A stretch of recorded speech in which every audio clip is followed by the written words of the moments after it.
শুভ সকাল আমার প্রিয় পরিবার, তোমরা সবাই কেমন আছো? আশা করি ভালো আছো। তো আমি আমার পরিবারের সবাই খুব ভালো আছি।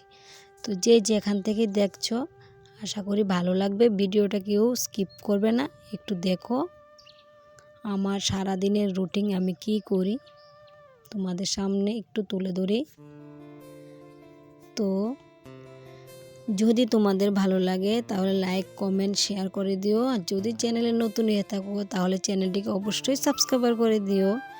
তো আমার বাড়ি ত্রিপুরার উদয়পুর ছোট্ট একটা গ্রাম থেকে আমি মনি ফ্যামিলির মনি তোমাদের সামনে প্রতিদিন ব্লগ নিয়ে আসি। তো দেখলে তো কী করলাম প্রথমে, তা আজকে সূর্য মামাকে ঘুম থেকে উঠে সবাইকে দেখিয়ে দিলাম। কে কে সূর্য মামা উদয় হতে দেখো প্রত্যেক দিন একটু জানায়ও। আর আমার ভিডিওগুলো কেমন হয় তাও জানায়ও। আমি একজন গ্রামের বউ হয়ে সংসারে সব কাজকর্ম সেরে তারপরে ব্লগ বানাই প্লাস শর্ট বানাই। তো আমার গরু ছাগল বের হয়ে গেল, ঘর দুয়ার ঝাড় দেওয়া হলো, জল দেওয়া হলো, তারপরে থাল বাসন নিয়ে কলে চলে আসলাম। সাপ্লাইটা না আসলে খুব ভালো লাগে কাজ করতে। সাপ্লাই যে জল সকাল সকাল চলে আসে। আর এখন জানো তো ছেলে মেয়ে স্কুল নেই, একটু দেরি করে ঘুম থেকে উঠি আমি, প্রায় 7টা বেজে যায় তারপরে ঘুম থেকে উঠি। ওদের তো স্কুল নেই সেই জন্য একটু দেরি করেই উঠি। তো ওই দেখো থালা বাসন, অনেকগুলো থালা বাসন আমাদের না রোজই অনেকগুলো হয়। কেন জানো? সন্ধ্যার সময় যে টিফিন খাই আমরা ওইগুলো আর ধুই না, কারণ সারাদিন কাজ করে আমার আর ভালো লাগে না যে রাতে আবার কলে আসবো থালা বাসন ধোবো, সেই জন্য আমি না রেখে দিই। তো দেখো থালা বাসন ধুয়ে আলাইতেছি। কে কে কে কোথায় থেকে দেখতেছে একটু কমেন্ট করে জানে। আমার ভিডিওগুলো কেমন হয় তাও জানায়। আর আমার ব্লগ ভিডিওগুলোর মধ্যে অনেকে অনেক অনেক ভালোবাসা দিচ্ছে, তোমাদেরকে অনেক অনেক ভালোবাসা আমার তরফ থেকে। তো এই দেখো থাল বাসন ধুইয়া ঘরে লইয়া যেতে আসছি। এরপরে বাথরুমগুলো ভালো করে ধুইয়া নেব। আমি তো রোজ বলি সাপ্লাই সকালে আসলে বাথরুমগুলো ধুতে আমার সুবিধা হয়। তো নাইটি কাচছে তারপরে কাজ করতে আসি। কে কে আমার মতো এরকমভাবে কাজ করো দেখো। সকালের ওয়েদারটা এত সুন্দর কি বলবো। তো আজ ছিল শনিবারের ব্লগ তোমাদের সামনে শেয়ার করছি।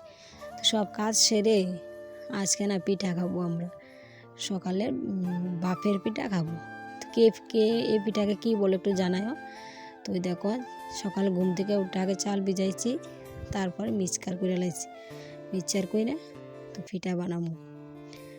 মানে শীত মানে তো পিঠা খেতে হবে, তাই না? বাঙালি তো পিঠে খুব ভালোবাসে। তো দেখছো আমি অনেকগুলো চাল ভিজাই লাইছি। মিক্সচারের ডাব্বাটার মধ্যে নিয়ে অল্প অল্প করে মিক্সচার করে নেব। তো মিক্সচার করে লাইছি।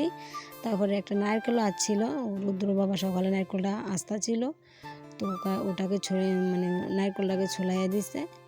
তো দিয়া তো দেখো আমি নারকেলটা ভাঙা লাইছি। দেখছো নারকেলটা ভাঙা লাইছি, একটু নারকেল দেবো। নারকেল দিলে না ভালো লাগে খেতে, খুব টেস্ট হয়। আমার তো নারকেল খেতে খুব ভালো লাগে। রূপা রুদ্র খুব ভালোবাসে। কে কে শীতের মধ্যে পিঠা খেয়েছো একটু জানায়। পরে না নারকেলটা একটু গন্ধ গন্ধ হয়ে গেল, সেই জন্য নাগিনি একটু শুনছিলাম। তো দেখো চুলার মধ্যে আগুন ধরে লাগছি। পিঠা খাবো, পিঠা তো আর গ্যাসে হয় না, চুলার মধ্যে বানাতে হবে। তো দেখো আমি যে গোশি দিয়ে রান্না করছি, আর ওদেরকেও পিঠা বানিয়ে ওদেরকে আমার সামনে বসিয়ে আজকে খাওয়াচ্ছি। দুনো ভাই বোনে মোবাইল দেখতেছে, ওরা কার্টুন আর সাথে পিঠা খাইতেছে। তো এই দেখো পিঠাটি না খুব সুন্দর হচ্ছে, গোল গোল করে ভালো করে ফুলে ফুলে উঠেছে। বেশ ভালো লেগেছে খেতে আজকে পিঠাগুলো। সাথে যদি খেজুরের রস হতো না খুব ভালো। তুমি এটা আজকে বলছিলে। তো এখন আমাদের বাড়িতে নিয়ে আসেনি। তো সংক্রান্তি আসলে না আমাদের বাড়িতে রাস্তা দিয়ে নিয়ে যাই, তো আমরা রাখি, তো ওই সময় রাখবো। তো আজকে পিঠা বানাচ্ছি, কারণ আমি অনেক ব্লগে বলি আমার ছেলে মেয়ে স্কুলে চলে যায়, সেই জন্য ভালো করে টিফিন খাওয়া হয় না। তো ওরা যেদিন বাড়িতে থাকে আমরা ভালোভাবে টিফিন খাওয়া হয়। তো আজকে ওরা বাড়িতে আছে, রূপার পরীক্ষা শেষ, রুদ্র স্কুল নেই। তো এই দেখো 4টা পিঠা, এই পিঠাগুলো রুদ্র বাবা খাবে। রুদ্র বাবা না কাজে গিয়েছিল, কাজের থেকে আসার সময় কী নিয়ে আসলো, অ্যাপেল বড়ি, এগুলাকে বলে অ্যাপেল বড়ি। তো দেখো 5টা অ্যাপেল বড়ি এনেছি, খুব স্বাদ টেস্টি খেতে। কে কে খেয়েছে বড়িগুলো একটু কমেন্ট করে জানাই। তো দেখো আমাদের না জাল আছে, বের জাল আছে। তো আজকে জালে গিয়েছিল রুদ্র রূপার জেঠু। তো আসার সময় ওরা তো মাছ নিয়ে আসলো। তো ওখান থেকে রূপা গিয়ে একটা কার্পু মাছ এনেছে। বুঝলাম, আমি তো মাছও নাম জানি না, মাছ খাই তারপর না মাছ নাম জানি না। তো রুদ্রবাবাকে বললাম একটু কুমড়ো ডুগো এনে দো না চর থেকে। তো চরে গেছে, কুমড়ার ডুগা অল্প দেখে আর সাথে লাউ ডুগো আনছে। তো কপি আনছে, টমেটো, ক্ষীরা, ধনে পাতা, ফুলকপি ওগুলো আনছে। তুই দেখো, তো রান্নাবান্না দেখাইছি না, ডোগা লাউ ডোগাগুলো দিয়ে রান্না করিনি, কুমড়োর ডোগা দিয়ে আলু দিয়ে একটু বেশি করে আলু দিয়ে রান্না করেছি, মাছ দিয়ে আর ডাল করেছি ধনে পাতা দিয়ে, তেজপাতা, শুকনো লঙ্কা দিয়ে, খুব ভালো হয়েছে খেতে। তো এই দেখো রুদ্রবাবা না আজকে উদয়পুর টাউনে গিয়েছিল। তো টাউনে গিয়েছিল একটু দরকারে। এই দেখো এইগুলো পাঁপড়, একটা জেসমিন তেল, দুটো তেলের প্যাকেট, কমলা লেবু এনেছি। এই শীতে আজকে ফার্স্ট কমলা লেবু এনেছি।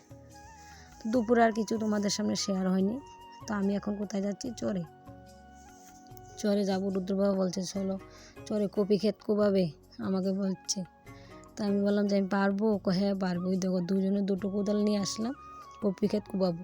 তো ওই যে কোবাবো ক্ষেতটা, এটা কিন্তু আর দেখাতে পারলাম না, কারণ মোবাইল ধরার মতো কেউ নেই, আর চারিদিকে মানুষ কাজ করছে, সেই জন্য আর দেখাতে পারলাম না।